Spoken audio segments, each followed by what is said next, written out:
আসসালামু আলাইকুম। আরানাস কিচেনটা সবাইকে স্বাগতম। আজকে রান্না করলাম চাপিলা মাছ কর্ণফুলী নদীর।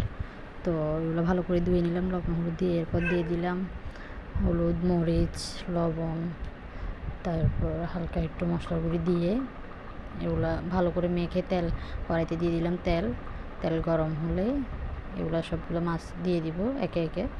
এগুলো ভালো করে ভাজি নেই, রান্না করবো, ওই জন্য হালকা ভাজিয়ে না, তাহলে আসল টেস্টটা পাওয়া যায়। এরপর নিয়ে নিলাম 2টা মাঝারি আঁচের পেঁয়াজ আর একটা টমেটো, 2-3টা কাঁচামরিচ। এগুলো মেশিন দিয়ে মিহির করে নিলাম দুটাই। এরপর দিয়ে দিলাম তেল। এগুলো ভালো করে কষিয়ে নিব। কষানোর পর 1 চা চামচ রসুন বাটা দিয়ে ভালো করে নেড়ে চেড়ে নিছি।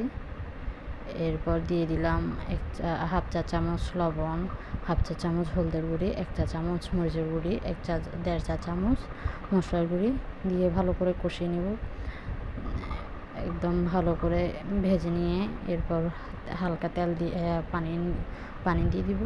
1 কাপ থেকে অল্প পানি দিয়ে দিব।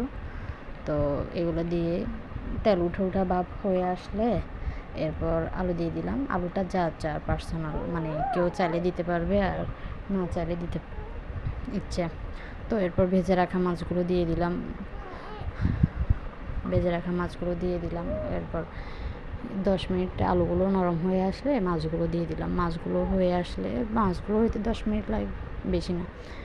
এরপর এগুলো 10 মিনিট পর এনাফ রান্না, লবণ ঝাল সব টেস্ট করে দেখবেন, হয়ে গেলে এনাফ।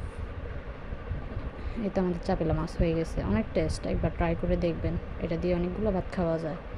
এটার টেস্ট এমন, আর তরতাজা নদীর মাছ হলে তো আর কোনো কথাই থাকে না।